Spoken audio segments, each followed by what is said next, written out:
Great to have Simon Banks, Peter McGorran, my regular panel on a Monday. And it's a big week, Peter, the last sitting week of 2024, maybe the last of the term.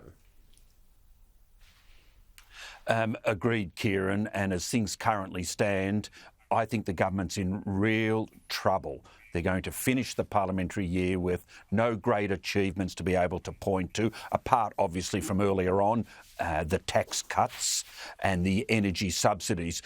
Kieran, the candidates will be going out in the field fairly soon, and you always face three things as a candidate. One is local media, the second is door knocking, and the third are candidate forums.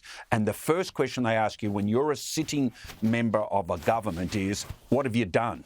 So when you're a candidate in that situation, you need a track record you can point to, and you need a vision or an outline of what you're going to do in the future. And at this stage, people aren't going to believe Labor candidates that they're going to bring prosperity or reduction in the conflict in the cost of living if they haven't already done it.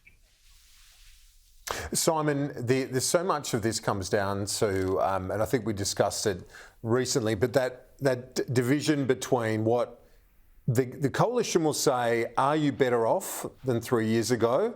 And the government will want to make this a future election, saying we are working to make you better off 3 years from now. Does the government have enough to sell, as Peter was putting it there? Well, I think the good news for the government is that it can point to those tax cuts. It can point to the electricity bill relief. It can point to relief around childcare, medicines, can point to the aged care reforms, which it's about to get through the Parliament as well, social media ban. I think there's plenty of good news that the government can talk about. And yes, Middle Australia is still under considerable economic stress, but this government's halved inflation.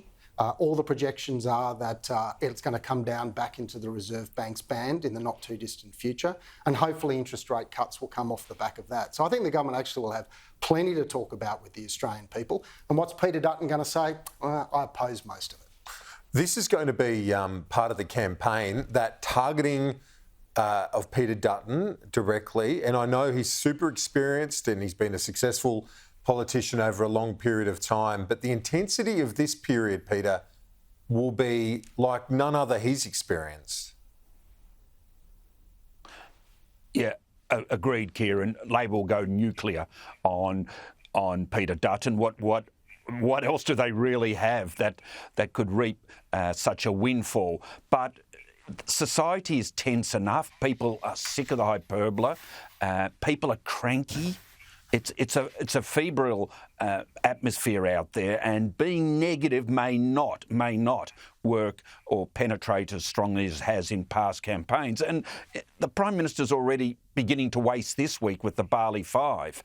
There's no exchange treaty. These prisoner exchanges, even under treaties with other governments, are complicated. There's a waiting list in most countries where Australians are in prison, where we have a treaty, but you've got to get a state government to accept them because they run the prisons, and that's very hard. They are not laying out the welcome mat to large numbers of Australians seeking to return home to serve the rest of their sentences. And we don't have a treaty in Indonesia. So if it was going to be complicated, it's going to be even more complicated, particularly since we don't know what is the maximum time the Bali Five have to serve in prison, because a fundamental tenet of a prisoner exchange is they must serve out the prison date given to them by the country. That's non-negotiable.